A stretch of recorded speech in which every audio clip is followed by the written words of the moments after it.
오늘은 사무엘하 12장입니다. 사무엘하 12장 1절에 12절이고 다윗의 불법에 대한 하나님의 판결. 다윗의 불법에 대한 하나님의 판결, 하나님 심판, 뭐라고 해도 상관없고요. 사무엘하 12장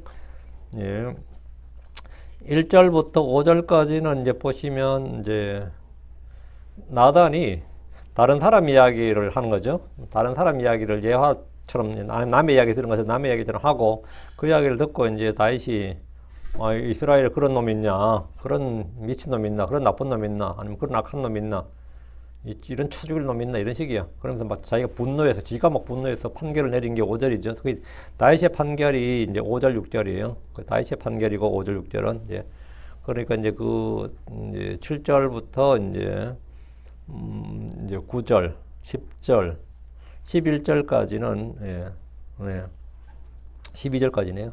7절부터 12절까지는 하나님의 판결이죠.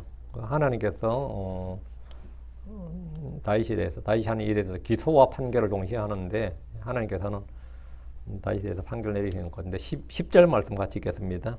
10절 말씀 같이 읽습니다. 그러므로 이제 칼이 내 집에서 결코 떠나지 아니하리니 그것은 내가 나를 없인 여기고 해쪽 속 우리의 아내를 빼앗아 내 아내로 삼았기 때문이라. 때문이니라. 이제 칼이 내 집에서 결코 떠나지 아니하리니 심판입니다. 판결인데 이게 약간 이해가 안 되는 장면이 읽을 때 어떤 면하면 다윗이 죄를 지은 다윗에게 벌을 내려야지 왜 다윗의 아들 아니면 다윗의 집안에 판결을 내렸냐. 그렇죠. 그리고 12절도 11, 12절도 마찬가지죠. 다윗이 죄를 지었는데 다윗의 처들, 다윗의 후궁이죠. 다윗의 처들이 왜 다윗의 처들은 뭐 때문에 이런 다윗 때문에 내가 왜 이런 수치를 당해야 되느냐 이 말이죠. 이게 말이 되는가? 이런 생각이 좀 들 수가 있겠죠. 예, 있습니다. 안 들 수도 있고요. 한번 생각을 해보시라고 미리 말씀드리고 설교를 들으시면서 또 답을 얻으시기 바랍니다. 잠깐 기도하겠습니다. 위대하시고 거룩하신 주 하나님 감사합니다. 하나님께서 은혜 주셔서 오늘 주의 말씀을 선포합니다. 선포되는 모든 말씀들이 성도들에게 잘 전달되게 하시고 듣는 모든 혼들이 또 말씀의 은혜를 받고 또 말씀을 통해 지혜를 받고 또 새 힘을 얻게 해주시옵소서. 지각의 영을 밝게 열어주시고 아버지 하나님 또 말씀의 법에 주의 법에서 나온 놀라운 것들을 보게 해주시옵소서. 아버지 하나님께서 은혜 주셔서 또 듣는 귀를 주시고 깨닫는 마음을 주시옵소서. 그래서 마음에 말씀이 주는 기쁨 또 평안 이런 것이 차고 넘치게 해주시길 원합니다. 이 시간 특별히 듣는 즐거움 있게 하시고 또 깨닫는 기쁨이 넘치는 그런 시간이 되도록 해주시길 간구하며 마음의 보고에 주의 말씀을 저희가 잘 쌓아둘 수 있도록 그리고 이 말씀을 저희가 잘 사용할 수 있도록 해주시옵소서. 저희가 말씀을 믿을 뿐 아니라 그 말씀을 그냥 두는 것이 아니라 그 말씀을 가지고 살아야 됩니다. 여기는 믿음으로 살리라 믿음으로 살아야 할지니라 하신 대로 제가 이 말씀으로 살아야 되는데 이 말씀을 헛되이 또 아버지 하나님 또 쓸모없게 그냥 두는 것이 아니고 또 불신으로 주님께 죄를 짓지 아니하고 오히려 하나님의 말씀을 항상 정확하게 적절하게 잘 사용할 수 있도록 그래서 이 권능의 말씀 생명의 말씀으로 하나님께서 하라고 하신 모든 일들을 하는 능력 있는 일꾼 또 신실한 종들 되게 해주시기를 간구합니다. 감사드립니다. 주의 성기도합니다. 아멘. 아멘. 오늘 공부할 말씀은 다윗의 불법에 대한 하나님의 판결입니다. 사람이 행한 모든 일은 주의 심판이 있습니다. 한 번 죽는 것은 사람들이 정해진 것이고 그 후에는 심판이 있으리니 심판이 있습니다. 우리 각자는 모두 하나님 앞에서 회개 보고해야 됩니다. 다윗은 전쟁터에서 우리아를 죽이고 그의 아내 바세바를 데려와서 자기 아내로 삼았습니다. 그리고 그녀에게서 자기 아들, 자기 아이를 낳았습니다. 다윗은 그동안 자신을 괴롭히던 죄와 불법의 문제를 잘 처리했다고 생각했을 겁니다. 바세바에서 난 아이를 아무도 음행으로 낳은 아이를 의심할 사람이 없을 겁니다. 좀 빨리 태어났네 이 정도지. 허니문 베이비네 이 정도. 허니문은 아니었겠지만 어쨌든 허니문 베이비네 이 정도 생각하게 했겠죠. 물론 다윗의 측근 내시들이나 요압은 이 아이가 사생하여 불법의 열매라는 사실을 알았겠지만 그 문제를 끄집어내거나 문제를 삼을 사람은 없었습니다. 그러나 다윗이 생각하지 못한 문제가 있었으니 그것은 그의 죄와 불법이 사람들 간의 문제가 아니었다는 겁니다. 사람들의 입을 막고 사람들의 눈을 가린다고 해결될 문제가 아니었다는 거예요. 뭐였냐 이거. 그의 죄는 하나님과의 문제였습니다. 이웃과의 문제, 사람들 간의 문제, 이 국가, 가족, 집안의 문제 그게 아니라 하나님과의 문제였다고. 법을 주신 분이 하나님이시기 때문입니다. 법을 제정하신 분이 주 하나님이십니다. 법을 제정하신 분, lawmaker, lawgiver. lawmaker, 법을 만드신 분, lawgiver, 법을 수행하신 분, 법을 주신 분이 누구다? 하나님이시다. 다윗은 아무리 이스라엘의 왕이요 제사장이 나더라도 그는 율법 밖에 있는 사람이 아니라 율법 아래에 있는 사람입니다. 이방인들은 율법 밖에 있는 사람, 즉 율법이 없는 사람들이죠. 이방인들은 율법 밖에 있는 사람들. 다음, 유대인들은 율법 아래에 있는 사람들, 크리스천들은 율법에서 구출된 사람들, 율법에 대해 죽은 사람들, 은혜 아래에 있는 사람들이죠. 모세 율법은 이방인들에게 주어진 적이 없습니다. 그래서 이방인들은 율법 밖에 있는 사람들이라고 불립니다. 크리스천들은 율법에 대해서 죽은 사람, 율법에서 구출된 사람들이므로 율법 아래 있지 않고, 우리는 더 이상 율법 아래 있지 않고 은혜 아래 있노라, 이렇게 은혜 아래 있는 사람들이 됩니다. 이 말은 우리가 무법주의자들이란 말이 아닙니다. 우리는 새 언약, 즉 생명 성령의 법, 그리스도의 법, 왕가의 법 아래 있다는 말입니다. 다윗은 죄를 지었을 때 그 죄는 하나님께 죄를 지은 거예요. 그 죄는 하나님께 지은 죄입니다. 거짓말이든 도둑질이든 음행이든 살인이든 죄란 죄는 모두 다 주님께 짓는 것이고, 불법은 그 불법 할 때 그 법이 뭐냐, 연방법 아니에요. 응? 주법이 아니고 무슨 법? 불법 할 때 그 법은 하나님의 법, 불법, 하나님의 법에 대해서 일리걸이라고, 불법이라고요. 하나님의 법. 하나님의 법을 범했다 이 말이에요. 범법, 불법, 이거 뭐냐, 그 뒤에 법자, 법법자의 그 법은 뭐냐면 하나님의 법, 주의 법을 말하는 거죠. 예. 특히 이스라엘은 당연히 그 법이라고 할 때 법은 주님이 주신 법을 말한 겁니다. 예. 그러다 보니 법을 어겼다 이 말은 뭐냐, 하나님의 법을 어겼다 이 말이죠. 하나님은 모든 사람의 일을 살피십니다. 하나님은 다윗이 행하는 일들을 다 보셨고 아셨습니다. 다윗의 생각과 상상도 모두 알고 있습니다. 다윗은 사람들을 속일 수 있었고 자신의 죄를 감출 수 있었습니다. 그리고 걸림돌이 되는 사람은 제거해버릴 권력도 있습니다. 다윗은 힘이 있다고요. 그는 이스라엘의 왕으로서 무엇이든 할 수 있었고 누구도 감히 그에게 왕이 무엇을 하시나이까 이렇게 말할 수 없었습니다. 자, 그럼 모든 문제는 다 해결된 것입니까? 그렇지 않았습니다. 다윗에게 그의 죄를 드러내거나 책망할 사람이 이스라엘 안에는 아무도 없었습니다. 반드시 죽일지니라 해도 누가 왕을 어떻게 죽여요? 응? 어느 누가 왕을 죽여?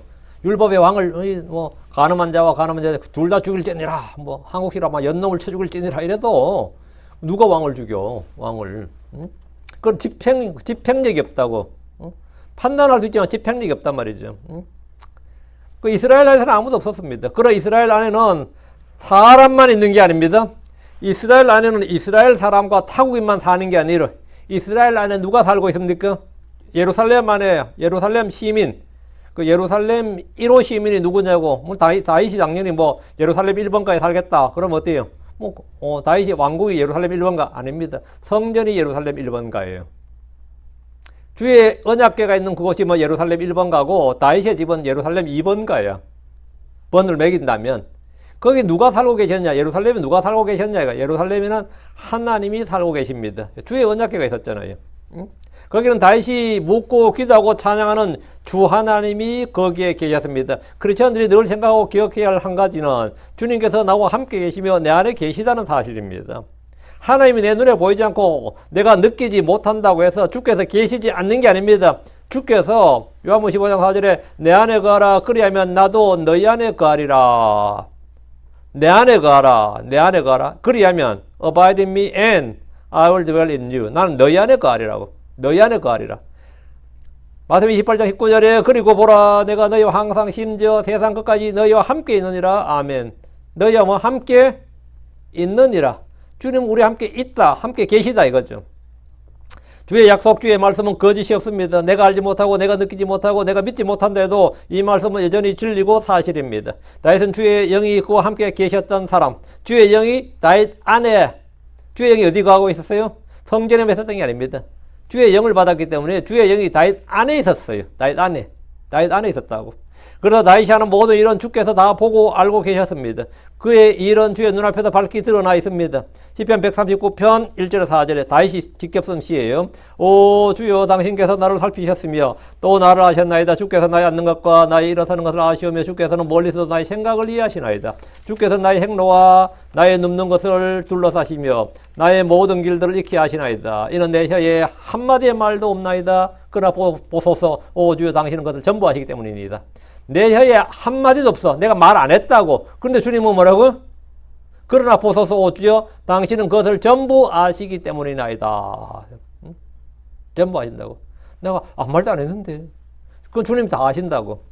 응? 내가 구하기 전에도 내가 말하기 전에도 주님은 다 아신다 이 말이에요. 우리는 언제나 하나님 앞에서 회개보고갈자인 것처럼 생각하고 말하고 행해야 됩니다. 내가 내 죄를 숨겼다고 해서 끝이 아닙니다. 다른 사람들 눈에 숨겼다고 해서 끝이 아니에요. 히브리서 4장 13절에 어떤 창조물도 그분의 눈앞에서 드러나지 않은 것이 없느니라. 다만 모든 것이 우리와 상관하시는 그분의 눈에 벌거벗은 채로 드러나 있느니라. 다윗의 행위는 그분의 눈앞에서 다 드러나 있습니다. 숨긴다고 숨길 수 있는 것이 아닙니다. 욥기 34장 21절 22절 이는 그분께서 자신의 눈을 사람의 길들 위에 두시며 또 그가 가는 모든 길들을 보시기 때문이라. 불법 행하는 자들이 그들을 숨길 만한 어둠이나 사망의 그늘이 전혀 없느니라. 주님께서 사람은 절대로 그분 눈앞에서 숨길 수 없다. 숨길 만한 어둠이나 사망은 없다. 주님은 다 살피고 보신다. 자, 본문 보겠습니다. 12장 1절입니다. 그리고 주께서 나단을 다윗에게 보내셨더라. 이에 그가 갔고 그에게 말하였더라. 어떤 도시에 두 사람이 섰나이다. 한 사람 부유하고 다른 사람은 가난하였나이다. 나단이 이제 다윗에게 가서 주님이 보내신 거예요. 가서 그에게 말을 했다고. 이렇게 어떤 도시에 예루살렘입니다. 두 사람이 섰나이다. 두 사람이 섰나이다. 다윗과 우리아가 있었다 이 말이죠. 한 사람 부유하였고 다른 사람은 가난하였나이다. 이에 그가 가서 이제 말했다는데, 다윗과 바세바 사이에 아이가 태어났을 때 주께서 예언자 나단을 다윗에게 보냈습니다. 나단은 하나님의 사람으로서 다윗에게 주의 말씀을 전하는 예언자였습니다. 다윗 자신도 주의 영을 받은 예언자였지만 그는 나단을 통해 오는 주의 말씀을 들어야 했습니다. 성도들이 모두 주의 영을 소유하고 있지만 성경교사나 목자들을 통해서 주의 말씀을 듣고 배워야 됩니다. 하나님은 다윗에게 직접 말씀하실 수 있지만 예언자 나단을 보내셔서 그의 죄와 불법을 책망하셨습니다. 이에 그가 나단이 갔고 그에게 말하였더라. 다윗에게 말하였더라. 나는 이 성경 읽어보면요, 이 그가 그에게 그 얘기를 했잖아요. 이 경상도 사투리가 좀 비슷한 것 같아요. 가에게 이런 거 비슷해. 그가 그에게 갔고 그에게 말하였더라. 나단은 다윗에게 가서 주의 말씀을 전했습니다. 어떤 도시에 두 사람이 섰나이다. 한 사람은 부유하였고 다른 사람은 가난하였나이다. 나단은 마치 남의 이야기나 옛날 이야기하듯 말하고 있습니다. 들은 이야기, 본 이야기 한 것처럼, 그죠? 그렇게 말하고 있어요. 어떤 도시란 예루살렘입니다. 부유한 사람은 다윗이고 가난한 사람은 우리아입니다. 우리아는 평생 전쟁터를 누볐지만 막대한 재물이나 권력을 누리지 못했습니다.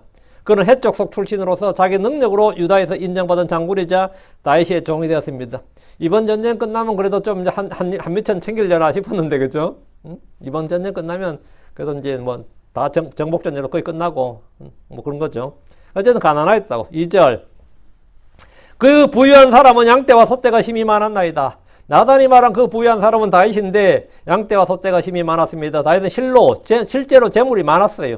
왕족국에서 왕은 최고 부자입니다. 그는 정복군주였기 때문에 곳곳에서 노량물을 지었고 조공을 받았습니다. 정치인들의 힘은 두 가지죠. 어디서 나와요? 정치인들의 힘은 어디서 나오냐? 군대와 돈입니다. 군대와 돈이에요. 강력한 권력을 유지하려면 그만큼 많은 통치 자금이 필요하고 강력한 군대를 유지하려면 당연히 돈이 필요한 거죠. 다윗은 이런 점에서 부족함이 없었는데 노량물을 취할 때마다 주의 보고에 드리고 사람들에게 넉넉히 나누어 주었기 때문에 사람들이 다 다윗을 칭송한 거예요. 다윗 혼자 다 먹어서 봐. 근데 다윗은 잘 나누었던 거죠. 덕분에 사람들은 다윗에게 열광하고 더욱 충성할 수 있게 된 겁니다. 이게 통치자금입니다. 통치자금. 나단이 말한 양떼와 소떼는 비유적으로 다윗이 가진 처와 첩들을 말합니다. 이름이 기록된 다윗의 아내만 해도 미갈 있고 아이노암 있고 아비가일 있고 마아가 핫깃 아베달 에글라로 7의 이름이 나옵니다. 사무엘하 15장 16절에 따르면 후궁 왕의 첩들이 10명이 있었습니다. 다윗은 실제로 부자이기도 했지만 여자들도 넘쳤습니다. 이야, 진짜 다윗 대단하잖아요. 마누라 하나도 힘든데 어떻게 어이구, 진짜 이 양반 진짜 솔로몬은 더하고 미친놈들이죠. 진짜 이렇게 많았어? 주께서 다윗에게 많은 걸 주셨습니다. 사울의 왕자를 그에게 주었고 이스라엘의 집과 유다의 집을 주었고 많은 여자들을 아내로 주셨습니다. 이런 것보다 더 귀한 것은 주의 영을 주신 겁니다. 사실 다윗이 받은 가장 귀한 것은 왕궁도 아니고 처첩도 아니에요. 주의 영을 받은 거예요. 주의 영을 받은 것. 그래서 그에게는 부족한 것이 없었습니다. 3절. 그러나 그 가난한 사람은 그가 사서 기른 작은 어린 암양 한 마리 외에는 아무것도 없었나이다. 그리고 그 어린 암양은 그와 그의 자녀를 함께 자랐나이다. 그 양은 그 사람이 그 사람이 가진 양식에서 먹었고 그 사람이 가진 잔에서 마셨고 그의 품에 누웠습니다. 또 그에게는 마치 딸과 같은 아이다. 양이 아닌 거야. 반려양이야. 반려양이라고. 다윗과 달리 그 가난한 사람 즉 우리아는 작은 어린 암양 한 마리가 전부였습니다. 그에게는 아내가 하나뿐이었습니다. 첩이 있었던 것도 아니고 아내가 하나밖에 없었다고. 왕들과 달리 보통의 사람들은 대부분 한 아내를 둡니다. 여러 여자를 아내로 둔다는 것은 어느 정도 능력 있지 않고는 어려운 일입니다. 우리아에게는 오직 한 사람의 아내가 전부였습니다. 그가 사서 기른 암양 한 마리란 표현은 그 양이 그에게 얼마나 귀하고 소중했는가를 보여줍니다. 이게 중요해요. 하나라는 거. 한 송이 국화꽃을 피우기에 이래야지, 시가 되지. 많은 국화꽃을 피우기라면 이게 시가 안 돼요. 한 송이여야 가치가 있어. 한 송이 국화꽃을 피우기 위해서 봄부터 소쩍새는 그렇게 오르나 보다 해서, 그럼 소쩍새가 다 필요 없고 앞에 한 송이야. 그게 중요해. 누이가 하나라야 된다고. 집에 누나들이 엄청 많았어요. 그러면 가치가 확 떨어진다고. 못 만지겠죠. 뭐든지 하나여야 됩니다. 아가새도 내 사랑하니 하나야. 처녀도 하나고, 이래야 그게 가치지. 진짜 가치 있는 거죠. 이게 굉장히 중요한 거죠. 아내가 하나뿐이었다고. 왕들과 달리 보통 사람 다 하나지, 둘이 있나. 그가 사서 기른 작은 암양 한 마리, 이 표현은 그 장이 그에게 전부였다, 이거예요. 그리고 엄청 귀중했다, 이거. 왜? 하나라잖아요. 제가 살던 시골에서 가난한 농부의 가장 큰 재산은 소 한 마리였어요. 저희 한국 사람은 다 소였죠. 양이나 염소를 키운다면 그것도 귀한 자산이고 닭 한 마리가 낳는 계란 하나도 귀한 재산이었습니다. 왜? 가난하니까 계란 하나도 귀하다고. 집집마다 닭을 키우는 닭장이 있는데 닭 한 마리도 다 아꼈습니다. 해마다 소가 송아지 한 마리를 낳으면 그거는 경사였고 소가 1년에 한 마리 낳거든요. 보통 한 번 낳아요. 한 번. 근데 이 귀한 소가 또 쌍둥이를 낳는 소가 있네. 경사였어요. 쌍둥이를 낳는 순간 경사였다고. 너무 좋아했습니다, 주인이. 그래가지고 다들 다 부러워하고, 이번에 새끼를 낳았다며, 쌍둥이를 낳았다며, 이렇게 엄청 좋아했어요. 소는 곧 가족이나 마찬가지였습니다. 없는 사람들에게 특히 소는 그게 목돈을 만질 수 있는 유일한 사실은 저거였죠. 나단이 말한 그 가난한 사람에게 어린 남양 그에게 얼마나 소중했는지 이렇게 말합니다. 3절에 그 양은 그 사람이 가진 양식에서 먹었고 그 사람이 가진 잔에서 마셨고 그의 품에 누웠으며 또 그에게는 마치 딸과 같았나이다. 이게 말이 마누라지 뭡니까? 마누라가 아니라 딸과 같았다잖아. 응? 얼마나 귀한지를 보여주는 거죠. 응? 그리고 실제로 그런 사람도 많이 봤어요. 저는. 마누라가 내가 딸을 몇 키웁니다. 이런 사람이고 보통 여자들이 반대로 말하지. 남편을 어리석은 아들처럼 생각해서 아들이 몇째예요. 아들 둘인데 내가 아들 셋을 키운다. 그런 말 하죠. 남편도 아들로 봐가지고 아들로 키운다든지 이것은 지금 귀한 존재다 이거죠. 딸같이 귀엽고 이쁘고 그런 거 있잖아요. 딸바보란 말이 달리 나온 게 아니야. 그런 여자였다 이거예요. 우리 아이에게 바세바가. 이 양은 요즘 사람들이 말하는 반려묘가 아니라 반려양입니다. 나단이 하는 말을 들으면 이 양은 그냥 4발 달린 짐승이나 초장의 양들 중 한 마리가 아니라 외동딸이거나 아내를 가리키는 말이라. 이 말은 그냥 딱 와닿죠. 딱 와닿습니다. 양은 나단이 무슨 이야기를 하려는지 아직 눈치채지 못하고 누구 이야기를 하는지도 잘 몰랐습니다. 다윗은 나단이 억울한 사정을 당한 어떤 사람 이야기를 하는 줄로 생각했고 왕에게 해결해달라고 부탁하는 줄로 그렇게 알았을 겁니다. 4절. 그런데 어떤 여행객이 부자에게 왔나이다. 이에 그가 자기 자신의 양떼와 자기 자신의 소떼를 아껴 자기에게 온 여행객을 위해 거기서 잡아 차리지 아니하였나이다.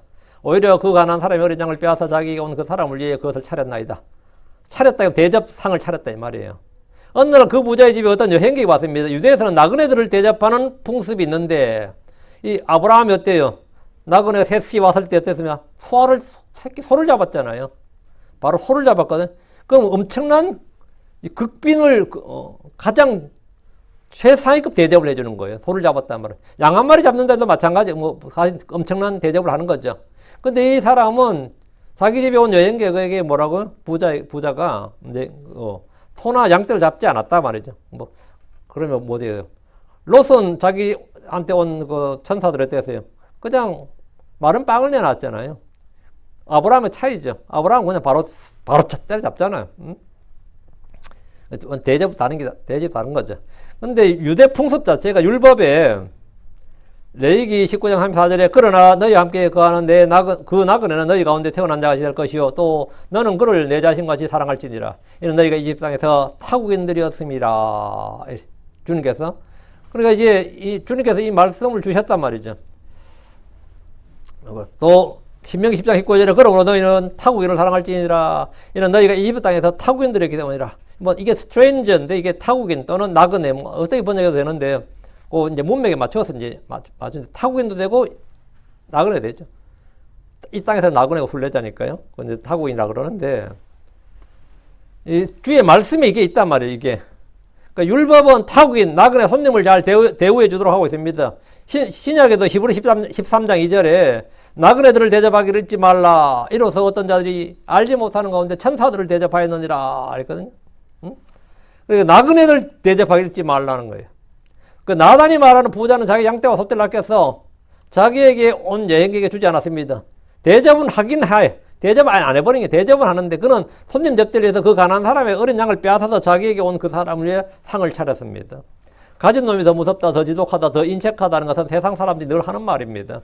가진 자들은 자기 돈을 쓰려 하지 않습니다. 자기 돈을 안 쓰려고 그래요. 지금 미국의 부자들 중에 급여를 받는 대신에 은행에 돈을 빌려서 사용하는 사람 꽤 많이 있습니다. 급여로 만약 1,000만 불 받으면 어떻게 될 것 같아요? 반 이상이 세금으로 나가지만 1,000만 불 은행에서 빌리면 2%에서 3%면 이자만 내면 충분히 쓸 수 있습니다. 그럼 말라고 50% 이상 내면서 세금 50% 내면서 1,000만 불 받겠어요. 그냥 차라리 주식으로 다 해버리고 그냥 2, 3% 이자 내지. 1,000만 불에 2, 3%면 얼마 안 되잖아요. 그 1,000만 불에 50% 이상 어때요? 그건 엄청나지. 부자들은 고액의 세금을 내는 대신에 저리의 이자를 내고 또 이런 부자들에게는요, 우리가 일반 서민들의 적용된 이자율이 아니에요. 그런 초우량 고객들은 이자율 자체가 2%, 3%이 쌉니다. 거의 왜요? 확실하니까. 부자들은 고액의 세금을 내는 대신에 저리의 이자를 내고, 즉, 남의 돈을 쓰는 것이 훨씬 더 유리합니다. 여기서 부자도 자기의 소유, 자신이 아니라 남의 것을 활용해서 나그네를 대접했는데 이것은 자본주의 사회에서 자산가들이 흔히 하는 수법입니다. 부자들이 버는 수익만큼이나 정직하게 세금을 내는 일은 거의 없습니다. 그러나 이것은 죄나 불법이 아니라 이 사회에서는 합법이에요. 그러나 이 부자는 가난한 자의 것을 빼앗아서 여행객에게 선을 베풀었습니다. 5절.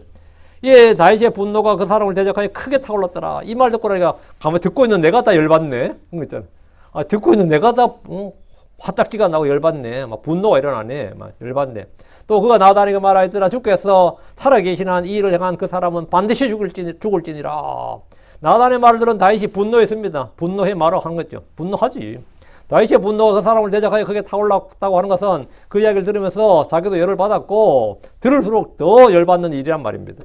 다윗은 그런 짓을 한 부자가 누구인지 자기가 알면 가만두지 않겠다. 내가 반드시 죽이고야만 한다는 분노를 폭발하고 자신이 스스로 판결을 내렸어요. 다윗이 나단에게 주께서 살아계신 한 이 일을 행한 그 사람은 반드시 죽을지니라 했는데 이 말은 자기가 그를 죽이고야 말겠다. 내가 왕인 이상 말이야. 내가 재판관 이상 죽인다 이거야. 왕으로서 그는 이스라엘 안에서 이런 악한 일을 한 사람을 두고 볼 수가 없다는 겁니다. 그는 의의 집행자고 율법의 수호자로 자기가 통치하는 왕국의 어떤 백성도 이런 짓을 하고 살 수 없다 살려두지 않겠다고 하는 겁니다. 주께서 살아계신 한 이 말은 맹세의 표현이고 그의 강력한 의지를 천명한 겁니다. 6절. 또 그가 그 어린 양을 4배나 갚아주어야 하리라. 왜냐하면 그가 이 일을 행하였기 때문이요. 또 그가 불쌍히 여기지 아니하였기 때문이라. 다윗은 일단 율법에 따라 배상 판결에 대해서도 말했는데 율법에 따르면 사람이 소나 양을 훔쳐서 잡아 죽이거나 팔면 그 훔친 것에 대해서 소는 5배로 양은 4배로 그렇게 배상해야 됩니다. 성경은 도둑질한 것이 무엇인지 그가 배상해야 된다 이렇게 말합니다. 다른 일반적인 것들은 훔친 것을 할 때 그 훔친 걸 돌려주고 배상으로는 20%를 더해서 갚도록 합니다. 다윗은 그가 양을 훔친 것이기 때문에 당연히 20%를 더하는 게 아니라 800%죠. 4배로 갚아야 된다 이거예요. 율법에 따라 정당한 판단이고 의로운 판단입니다. 법은 법관이 아니더라도 누구나 읽으면 그대로 알 수 있고 판결도 그대로 이루어져야 됩니다. 그래서 거기 4배라고 그랬으면 4배로 외워야죠. 4배라고 그랬으면 그게 무슨 해석이 뭐가 필요해요. 요즘 미국이나 한국을 보면 같은 법 전문이라도 판단이 다 달라요. 판사 누구 만나느냐에 따라서 달라. 그 판사 쇼핑을 해야 되고 법원 쇼핑을 해야 되고 영장 쇼핑을 해야 된다고. 같은 판사들끼리라도 법조문의 해석이 다르고 판결이 다 다릅니다. 이거 골 때린 거죠, 이거. 이게 이제 망조라는 거예요, 이게. 소나 양을 훔쳐서 잡아 죽였거나 팔았다면 손은 5배, 양은 4배로 갚으라 하면 더 이상의 논쟁의 여지가 없이 그대로 판결하고 집행하면 됩니다. 배상 능력이 없으면 어떻게 되느냐? 그건 내가 갚을 일도 난 다 써버렸네? 없어. 그건 한 마리 없어서 한 마리 훔쳤는데 4마리 어떻게 갚냐고. 그만한 없어서 한 마리 훔친 내가 무슨 재주로 4마리를 갚아요. 4마리 갚을 능력이 있으면 한 마리 안 훔치지. 안 그래요? 그럼 그럴 때는 어떻게 되는 거죠? 종이 되는 겁니다. 몸으로 때우라 이거야. 종이 되는 겁니다. 종으로 팔려서 그 도둑질한 것에 대해서 갚아야 됩니다. 이게 율법입니다. 이게 율법이에요. 다윗은 그의 판결 이유를 말했는데 6절 왜냐하면 그가 이 일을 행하였기 때문이요 또 그가 불쌍히 여기지 아니하기 때문이라. 두 가지다. 행위가 악하고 그 마음이 약하다 이거야. 다윗이 이렇게 판결한 이유. 행위가 악하고 마음이 약하다. 다윗은 왕으로서 이런 판결을 내렸고 이런 율법에 따른 판단이었지만 그의 분노한 감정에 따라 내린 판단이게 되었습니다. 근데 그렇다고 해서 뭐 사적 감정에 치우친 건 아니었고 율법에 따라 나름 공의로운 판단을 한 거죠. 다윗은 공의로운 판단했어요. 7절 이에 나단이 다윗에게 말하였더라. 당신이 그 사람이니이다. 당신이 그 사람이니이다. 그 사람은 네가 죽이겠다고 한 사람이 그 사람이라고. 응? 4배로 갚아줘야 될 사람이 바로 네라고. 주 이스라엘 하나님께 내가 지금 말씀하시나이다. 내가 내게 기름을 부어 이스라엘을 다스릴 왕으로 삼았고 또 내가 너를 사울의 손에서 구출하였느니라. 나단은 다윗의 판결을 듣고 그에게 말했습니다. 당신이 그 사람이니이다. 다윗 스스로 판단하기를 4배나 갚아줘야 되고 주께서 살아계신 한 이 일을 행한 사람은 반드시 죽을지니라고 했는데 바로 그 죽어야 될 사람, 4배나 갚아줘야 될 사람이 다윗이다 이거예요. 다윗은 자신의 죄와 불법에 대한 율법의 판단을 정확히 자기 입으로 말했습니다. 사람들은 자기 문제가 아닌 남의 이야기를 할 때는 경건하고 의롭게 판단하고 영적인 말을 잘 합니다. 남의 이야기할 때야 그분이 이제 너무 돈 버는 일에 힘쓰지 말고 좀 영적이 돼야 될 텐데 교회 잘 나와야 될 텐데 이런 이야기 남 이야기 할 때는 어때요? 뭐 가지금은 인생 한 인생인데 뭐 근데 그렇게 매달릴 필요가 있나? 그러면서 아둥바둥할 필요가 있나? 그렇게 하고 여러분 남을 위해 기도할 때는 어떻게 항상 영적이고 경건한 기도를 해요. 하나님 아버지 하면서 그렇게 기도하지 뭐 다른 기도 합니까? 남의 일에는 객관적이 됩니다. 나단이 다윗에게 와서 남의 이야기처럼 말해주었습니다. 그리고 나서 그는 그 이야기의 주인공이 다윗임을 말해주었습니다. 그리고 예언자 나단은 다윗에게 주 이스라엘 하나님께 내가 지금 말씀하시나이다. 내가 내게 기름을 부어 이스라엘 다스릴 왕으로 삼았고 또 내가 너를 사울의 손에서 구출하였느니라. 이거 뭐 이제 직접 합보로 이걸 이렇게 주께서 말씀하시니라고 주님의 말씀 그대로 하는 걸 이걸 이제 신탁이라 그래요. 이걸 오라클 그럽니다. 오라클. 지금 이제 나단이 이제 신탁을 하는 거예요. 이거 주의 말씀인 거죠, 말 그대로. 하나님 다윗에게 기름을 부어 왕으로 삼았습니다. 그리고 주께서 사울의 손에서 그를 구출하셨습니다. 이것은 다윗도 알고 인정하는 사실이고요. 8절. 또 내가 내 주인의 집을 내게 주었고 내 주인의 아내들을 내 품에 주었으며 또 이스라엘 집과 유다의 집을 내게 주었느니라. 그리고 만일 그것이 너무 조금이었을 것 같으면 내가 내게 이런저런 것들을 더 주었으리라. 또 내가 내 주인의 집을 내게 주었다 했죠. 주께서 다윗에게 내 주인의 집을 내게 주었다. 그 사울의 집, 사울의 왕가, 사울 왕조를 내게 줬다고. 왜? 다윗은 사울 왕조를 역성혁명이 아니고 계승한 걸로 봐요. 자신이 스스로 사울 왕조를 계승했다고 본다고. 왜? 미갈의 집을 미갈을 취했으니까 사울의 딸 미갈을 취했으니까. 그래서 그렇게 스스로 그렇게 생각했고 그걸 위해서 애를 썼어요. 그래서 싸우지 않았고 전쟁도 안 한 겁니다.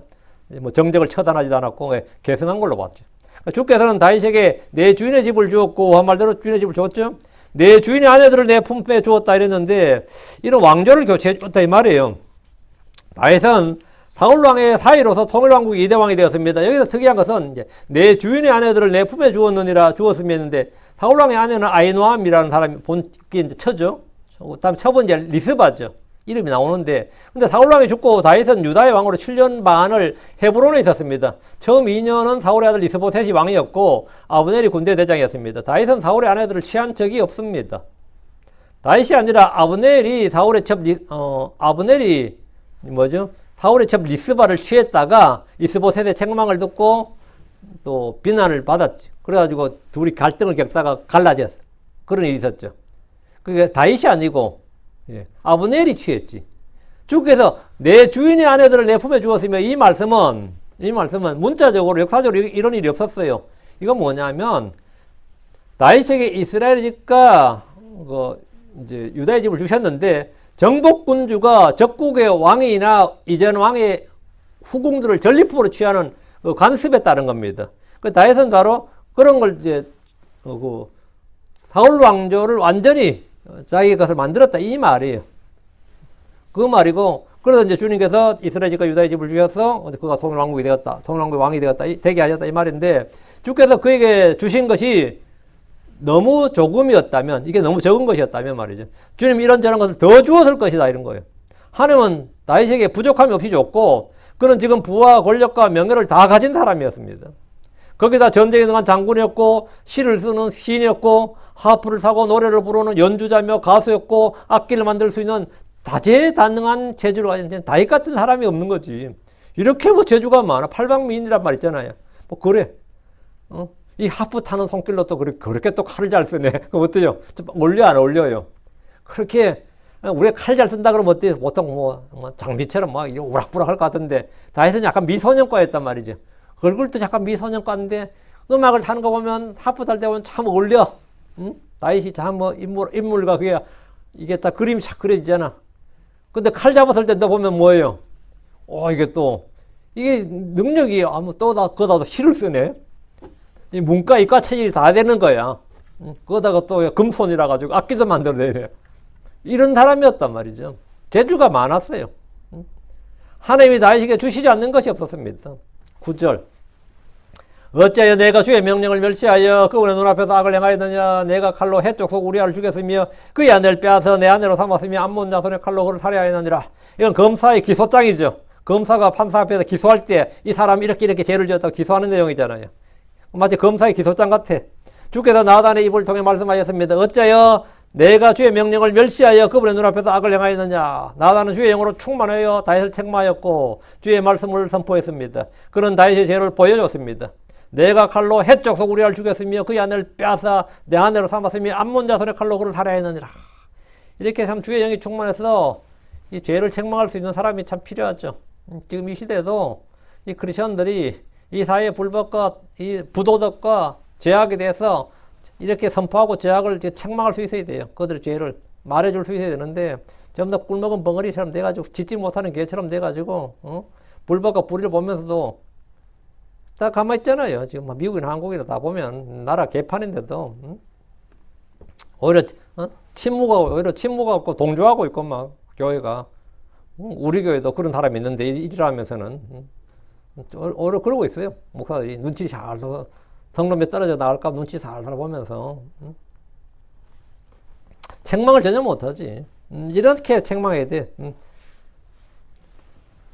하나님은 사람이 한 일을 모두 알고 계시며 심판석에서는 책들을 펼쳐 그것들을 보여주실 겁니다. 성경은 주의 법규를 멸시하거나 그분의 판단의 법들을 몹시 싫어하여 주의 모든 명령을 행하지 아니하고 내 언약을 깨뜨린다면 그는 저주를 받을 것이요 7배나 더 받을 것이라고 말씀하셨습니다. 어떤 사람이 주의 말씀을 멸시하고 그의 명령을 깨뜨리면 그 혼은 완전히 끊어지고 그의 불법이 그에게로 돌아갈 것이라고 합니다. 잠언 13장 13절에 누구든지 말씀을 멸시하는 자는 멸망하리라. 그러나 명령을 두려워하는 자는 보상을 받으리라. 이 말씀에 따르면 다윗은 멸망합니다. 잠언 19장 16절 명령을 지키는 자는 자기 자신의 혼을 지키느니라. 그러나 그분의 길들을 멸시하는 자는 죽으리라. 그분의 길들을 멸시하는 자는 죽으리라. 그러니까 주의 명령을, 주의 말씀을 멸시하는 자, 주의 명령을 무시하는 자, 멸시하는 자, 주의 길들을 멸시하는 자 다 죽는다 이거예요. 다윗이 무시한 게 이 세 가지다 이거. 주의 명령, 주의 말씀, 주의 길들. 사실은 같은 거죠. 말만 바꿔서 한 건 말이죠. 그분의 길들을 멸시한 자는 죽습니다. 다윗의 죄는 지금 하나님께서 지금 다른 이야기 하는 거예요. 내 명령, 내 말씀, 내 길을 버리고 무시하고 멸시했다. 이거 지금 나와의 문제로부터 해결하라 이거예요. 지금 우리아부터 해결하는 게 아니라 죽은 우리아만 아니라 뭐 왕의 뭐 신하들이나 뭐 아니면 이 사회적 여론, 이 다윗 참 알고 보니까 파렴치한 놈이네. 이 여론 어떻게 잠재울 것인가 이런 게 문제가 아니고 지금 하나님과의 문제가 지금 문제지. 예를 들어 다윗도 훌륭한 왕이지만 우리아도 뭐 친한 그 장수들 동료 장수가 없겠어요? 야, 왕이 진짜 우리 동료 우리아를 그렇게 죽였단 말이냐? 진짜 충성심이 싹 사라지네. 그런데 들어요, 안 들어요? 그런 문제도 해결해야 되잖아. 어떻게 그들이 입을 막고 사기를 앞으로 정복전쟁을 많이 하는데 앞으로 어느 장수가 다윗 말을 따르겠냐고 이런 일 터졌는데 응? 야 우리 애가 죽은 게 사실 알고 보니까 이런 게 비하인드 스토리가 있더라고 이러면 어떻게 되겠어요? 군대 작살납니다. 이 군 통수권자가 다윗인데 영이 안 선다고 이때 군 기강이 무너져요. 응? 군 기강이 완전히 무너집니다. 이러면 사기는 완전히 떨어지고 다윗이 알고 보니까 우리 군대가 있을 동안 야 니도 마누라 조심해라. 니 마누라 또 다윗이 왕이 또 군대가 우리 전쟁하는 동안 뭐 할지 모른다. 이러면 어떨 것 같아요? 이건 유언비어가 터지고 난리도 아닙니다. 백성들 예루살렘 소문이가 소문이란 거 말이죠. 금방 그냥 발 없는 말이 천리 간다고 금방 난리 납니다. 이래 되면. 근데 주님께서 지금 그런 거 문제가 아니라 사람들 간의 눈치 뭐 이런 게 여론 이런 게 아니고 지금 니는 지금 나하고 문제 좀 해결해야 된다 이거예요. 모든 죄는 주님과 해결돼야 돼요. 다윗의 죄는 그의 성격이나 살아오는 환경의 문제나 사회 구조적 문제나 정치적 문제가 아니었습니다. 그가 행한 일은 그가 주의 명령을 멸치해서 일어난 일이다 이거예요. 너의 지금 문제는 뭐냐 이거죠. 사람들을 지금 두려워해서 내 그동안 쌓아온 평판 같은 거 두려워서 지금 숨기려는 거였잖아요. 그래서 이런 일이 터졌는데 그 문제가 아니라 너는 지금 주의 명령을 멸치해서 주의 길들 주의 말씀을 멸치해서 생기는 일이다 이거예요. 사람이 주와 그분의 말씀을 두려워하면 악을 행하지 않습니다. 율법의 정죄와 저주와 심판의 두려움을 알게 되면 다시는 악을 행하지 않습니다. 오늘날 많은 사람이 강력한 징벌과 사형 집행 같은 범죄자들을 그런 집행 같은 것은 범죄자들을 교화시키지 못한다. 이렇게 재발률을 낮추지 못한다. 낮출 수 없다고 이거는 이미 통계적으로 나와 있다. 연구 결과다. 이렇게 말하는데 그래서 어떻게 하자고 하면 사형을 폐지하고 죄수들의 인권과 자유와 복지를 향상시켜야 된다. 이렇게 하면서 요즘 감옥을 갔다 오는 사람이 잠깐 다녀오겠습니다. 이런 식이 됐단 말이죠. 여러분이 생각할 때 한국이나 미국이나 마찬가지인데요. 감옥에 10만 명의 죄수가 있다 그러면 감옥에 10만 명의 죄수가 있다면 10만 명의 공무원이 있는 것입니다. 왜? 10만 명을 먹이고 재우고 입히고 관리하고 건강검진을 해야 되고 그들 다 그렇게 해주는데 필요한 게 뭐냐? 공무원 연봉하고 비슷해요. 최소한 9급, 7급 공무원 연봉하고 비슷합니다. 미국에 지금 100만 명이 넘는, 예를 들어 연방 공무원을 잘라야 된다 그러면 100만 명이 넘는 연방 공무원이 들어가는 돈이 너무 비싸니까 그렇다 치면 사실 재수는 100만 명을 넘거든요. 100만 명 넘는 재수들이 사실 100만 명 넘는 공무원에 똑같아요. 한국도 마찬가지고요. 그거는 이미 나와 있어요. 이 법무부에서 이 감옥에 쓰는 돈이 얼마인지, 그 시설 관리비부터 시작해서 얼마나 많이 써야 되는지를, 그건 전기 안 들어가요? 그건 물 안 들어가요? 그 시설 한번 가려면, 다 돈이죠. 다 돈이지. 이게 장난이 아닌 겁니다, 이게 다. 그러면서 자꾸 이제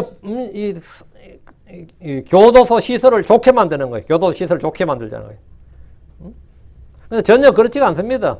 엄격한 법 집행이 있고 사람들이 법을 무서워하기 시작하면 사회적 기관과 질서가 잡히고 법법에 대한 유혹이나 시도하려는 마음이 확 줄어듭니다. 감옥 한번 하면 이제 끝나. 이래 되면 진짜 달달 떨어요, 사실. 강력한 법 집행을 통해서 악을 제거하면 두려움이 생기고 사람들은 그런 죄를 지지 못합니다. 주를 두려워하면 지혜가 있습니다. 주의 두려움이 지혜의 시작이기 때문입니다. 다음 8장 13절에 주의 두려움은 악을 미워하는 것이니라. 교만과 거만과 악한 길과 비뚤어진 입을 내가 미워하노라. 주의 두려움은 악을 미워하는 것이니라. 주의 두려움은 악을 떠나게 합니다. 다음 3장 7절에 내 눈에 지혜롭게 되지 말지어다. 주를 두려워하라. 그리고 악으로부터 떠날지어다. 자문 16절 긍휼과 진리로 불법이 연결하게 되느니라. 또 주의 두려움으로 사람들이 악으로부터 떠나느니라. 주의 두려움으로 사람이 악으로부터 떠난다고. 다윗은 주를 두려워하지 않았고 주의 말씀, 주의 명령, 주의 길들을 멸시했습니다. 이것이 지금 주님이 가장 크게 문제 삼으신 거예요. 10절 그러므로 이제 칼이 내 집에서 결코 떠나지 아니하리라. 이제 형벌이죠. 판결이 나오네요. 왜냐하면 내가 나를 없인 여겼으며 또 해쪽 속에 우리의 아내를 빼앗아 내 아내로 삼았기 때문이니라. 다윗이 행한 악한 일에 대한 주의 심판입니다. 이제 판결문이에요. 이게 판결.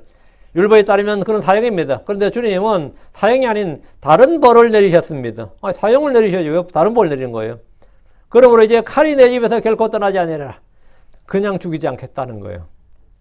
한 더 큰 형벌이죠. 그냥 죽여. 나 그냥 좀 죽여줘요. 제발. 주님께서 그 정도로는 안 된다 이거. 그러고 이제 칼이 내 집에서 결코 떠나지 아니하리라.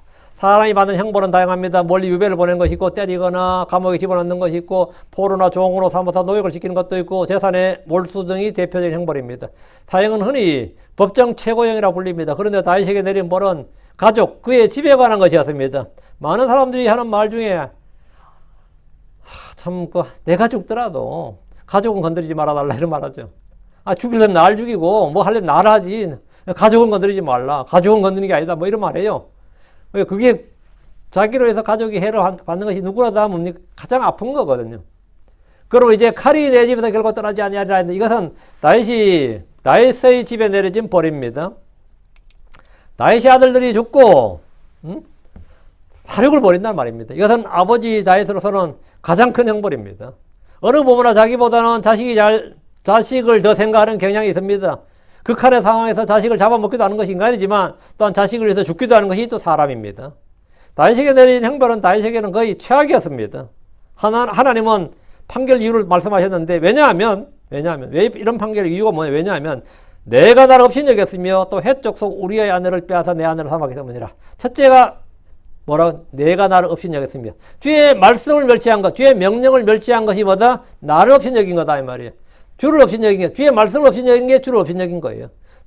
주의 말씀을 버리면 그게 뭐예요? 주를 버리는 거라고. 주의 말씀을 믿지 않는 것은 주를 믿지 않는 거고, 그 주님과 주의 말씀은 이퀄이거든요. 왜냐하면 내가 나를 업신여겼으며, 아까 분명히 주의 말씀을 멸시했다고 그랬잖아요. 주의 명령을 멸시했다고. 그게 바로 나를 업신여긴 거라고. 다음에 이제 또 해쪽 우리의 아내를 빼앗아 내 아내를 삼았기 때문이라 이랬거든요. 그러니까 주의 명령을 멸시한 것이 주를 업신여긴 것인데, 주의 법을 버린 것은 주님을 버린 것이고, 주의 명령을 지키는 것, 주의 말씀을 지키는 것은 그럼 주를 사랑한 것이 되는 거죠. 내 눈에서, 내 입에서, 내 손에서 주의 말씀이 멀리 있으면 여러분의 마음도 주님으로부터 멀리 있는 겁니다. 내 귀가 주의 말씀을 듣지 않고 듣고 싶은 마음도 없다면 여러분 이미 주님과 멀리 떨어져 있는 겁니다. 다윗은 주님을 업신여긴 적이 없다고 항변할지 모르겠지만, 주의 명령을 멸시한 것, 주의 두려움이 없는 것이 바로 주 하나님을 업신여긴 것입니다. 주님은 그가 해쪽 속 우리의 아내를 빼앗아 그의 아내를 삼은 것보다 주를 업신여긴 것이 더 큰 죄다. 주께서 그 부분을 더 중시하고 있다. 주님이 그 부분을 훨씬 더 심각하게 보고 있다는 거죠. 다윗이 해서 한 행위보다도 그게 지금 마음이 훨씬 더 심각하다 이거예요. 우리가 짓는 모든 죄는 나와 다른 사람의 문제가 아니라 나와 하나님과의 문제입니다. 죄는 율법을 범하는 것이기 때문입니다. 요한일서 3장 4절에 누구든지 죄를 범하는 자는 율법도 범하나니 이는 죄는 율법을 범하는 것이기 때문이니라. 죄는 뭘 범한다? 율법을 범한 것이다. 이 율법은 뭐죠? 하나님의 법을 범하는 것이 죄라고요. 주의 법, 주의 말씀, 주의 명령, 주의 길들, 주의 법규들, 주의 훈계들, 그 범하면서 그 죄라고요. 11절. 주께서 이같이 말씀하시느니라. 보라, 내가 내 집에서 너를 대적하는 재앙을 일으킬 것이요, 또 내가 내 아내들을 내 눈앞에서 가져다가 그들을 내 이웃에게 주리라. 또 그는 이 해가 보는 데서 내 아내들과 함께 누우리라. 심판자이신 주 하나님의 판결이 계속됩니다. 그의 집에서 칼이 떠나지 않는 것으로 끝이 아니었습니다. 주께서 보라, 내가 내 집에서 너를 대적하는 재앙을 일으킬 것이요, 재앙을 일으킨다잖아요. 이 말은 자식들 중에서 다윗을 대적하는 쿠데타가 일어난다는 겁니다. 그의 아들들 중에 누가 반역을 일으킬 것이란 말씀입니다. 다윗의 적은 국경 밖에 있는 이교도들이 아니었습니다. 요르단 동편의 나라들이나 남쪽에 있는 이집트나 유프라테 해상 북쪽에 있는 나라들이 아니고, 그의 집에서 그를 대적하는 재앙이 일어납니다. 그리고 그의 아내들에게도 재앙이 닥칩니다. 11절에 또 내가 내 아내들을 내 눈앞에서 가져다가 그들을 내 이웃에게 주리라. 또 그는 이 해가 보는 데서, 하늘의 해입니다. 해가 보는 데서 내 아내들과 함께 누우리라. 다윗은 우리의 아내를 취했지만 다윗의 아내들은 공개적으로 대낮에 사람들에게 주겠다는 거예요. 이런 일은 주로 전쟁에서 패배했을 때 일어난 일입니다. 전쟁에서 패배했을 때 승리한 적장이 하는 일이에요, 이게. 주께서 이 말씀을 통해서 다윗은 뭐라는 거죠? 내가 전쟁에서 패배하는구나, 이런 걸 아는 거예요. 내가 쫓겨다니겠구나, 이런 거. 주께서 다윗에게 집행할 심판에 대해서 말씀해 주셨는데, 죄의 결과는 엄청났습니다. 이게 뭐 예산 일이 아니죠. 12절. 이는 내가 그 일을 은밀히 행하였기 때문이라. 그러나 나는 온 이스라엘 앞에서 또 해 앞에서 이 일을 행하리라. 주께서는 다윗이 행한 대로 갚아주실 뿐만 아니라 율법이 말한 대로 7배의 형벌을 더해 주셨습니다. 사람들이 이런 때 죽는 것이 차라리 낫다고 이런 말 합니다. 차라리 내 한 번 죽는 게 낫지. 이게 뭔 꼴이냐. 다윗은 왕이 되기 전에도 고생했지만 왕이 된 후에는 더 많은 고난을 겪었습니다. 그러나 이 고난은 의로 인해 받는 고난이 아니라 그가 지은 죄와 불법, 잘못으로 인해 받는 고난이었습니다. 자, 그럼 여기서 한 가지 질문을 합시다. 다윗이 죄를 지었는데 왜 다윗의 집안 식구들에게 고난이 많은 겁니까? 이게 법에 맞아요? 아버지의 죄를 아들이 담당하는 것은 형법상 연좌죄에 해당하는 것이고 성경과 맞지 않을 뿐더러 우리의 상식과도 맞지 않습니다. 봉건시대에 영문화 반역의 죄를 지으면 뭐 3족을 멸한다, 9족을 멸한다 이런 말이 있긴 하지만 일반적으로 조상의 죄를 자식에게 대물림하는 것은 옳은 일이 아닙니다. 에스겔 18장 20절에 따르면 범죄하는 그 혼이 죽을 것이요 아들은 아버지의 불법을 담당하지 않고 아버지는 아들의 불법을 담당하지 않는다 이렇게 말합니다. 신명기 24장 16절에도 자녀들로 인하여 아버지들을 죽이지 말며 아버지들로 인하여 자녀들을 죽이지 말라 이렇게 주님께서 친히 그렇게 말씀하시고 기록하셨습니다. 부모의 의가 자식에게 전가되지 않듯이 죄도 마찬가지입니다. 그럼 아담의 원죄 이야기가 나오죠. 조상들의 불법을 3, 4대까지 미친다는 구절도 있습니다. 출애굽기 20장 5절에 신명기 3, 4장 7절에 모순되어 보이는 이런 말씀들을 어떻게 이해하고 해석해야 되느냐는 거예요. 이거 뭔가 이상하잖아. 이상해요, 안 해요?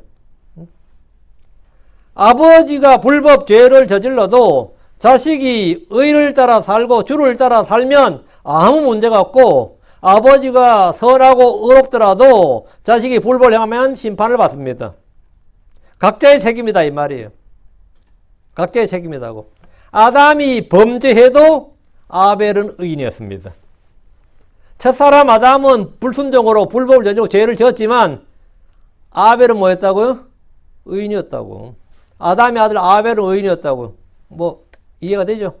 네. 가인은 죄인이었는데 아벨은 의인이었다고. 각자의 문제다 이거예요. 물론 아담으로 인해서 아벨이 동산 안에 살지 못했죠. 얘네 동산 안에 살지 못했는데 뭐 당연히 선악과의 열매 안 먹었지만 말이죠. 그러지만 아벨은 의인이었다고. 의인으로 살다 의인으로 죽었고 의롭다는 주님이 뭐라고요? 예, 평판을 들었어요. 좋은 굴레 포스를 받았다고. 다윗의 아들들은 다윗의 불법 때문에 저주와 심판을 받은 것이 아니라 그들 자신의 죄와 불법으로 인해 심판을 받은 겁니다. 암논은 누이 다말에 대해 음욕을 느끼고 그녀를 강제로 범했습니다. 압살롬 자기장 암논을 죽였고 다윗에게 반란을 일으켰습니다. 뿐만 아니라 반란 중에 다윗의 후궁들과 공개적으로 동참하여 아버지에 대한 모욕을 더했습니다. 아도니아는 다윗의 죽음 위에 왕위를 차지하기 위해서 반란을 일으켰다가 솔로몬에게 처형당했습니다.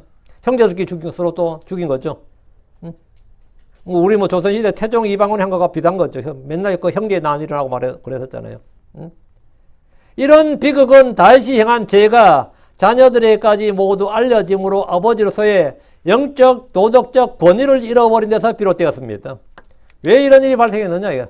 다윗이 정상적이었다면, 이 문제가 없었다면 압살롬은 이런 반응을 못 일으켜요.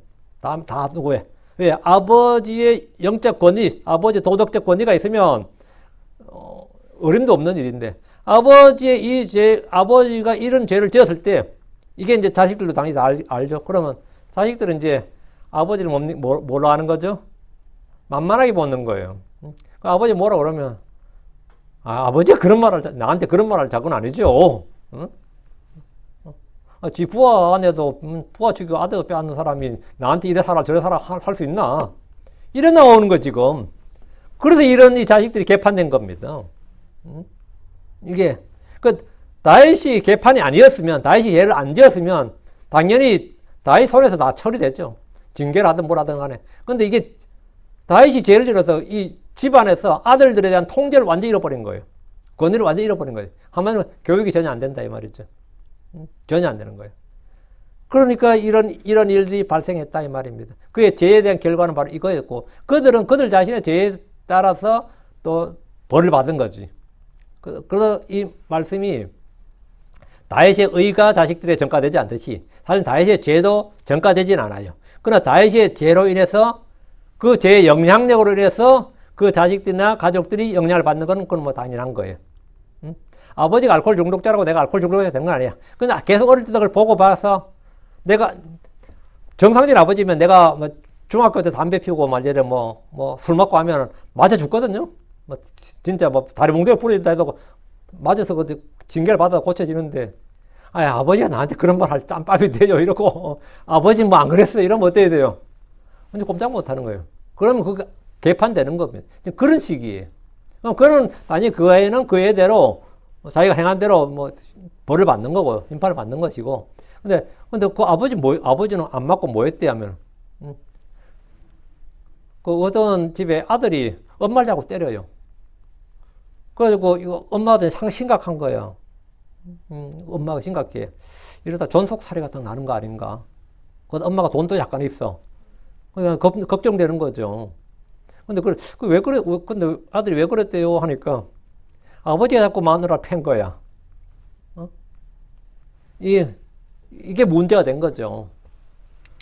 그러니까 이런 게 뭐냐면 죄의 연결성, 죄의 파급성 또는 죄의 연쇄적 그 후과, 결과예요. 후폭풍이라고 그러죠. 다윗이 지은 죄는 그 아들에 대해서 바로 꽃이 피는 겁니다. 다윗은 은밀히 지은 죄였지만 그래서 이런 일이 발생한 거예요. 그 다윗의 아들들은 아버지의 불법에 대해서 경고를 받은 것이 아니라 야 아버지 같은 훌륭한 사람도 저런 죄를 지을 수 있으니까 우리 깨어 있어야 되겠다, 기도해야 되겠다 이러면 정말 좋은 건데 그게 아니라 아버지의 공은 우리가 다 배우고 아버지의 허물은 우리가 전부 다 배척하겠습니다. 이러면 최고고 그럼 최고인데 이 아들들은 그렇지 않았다는 거죠.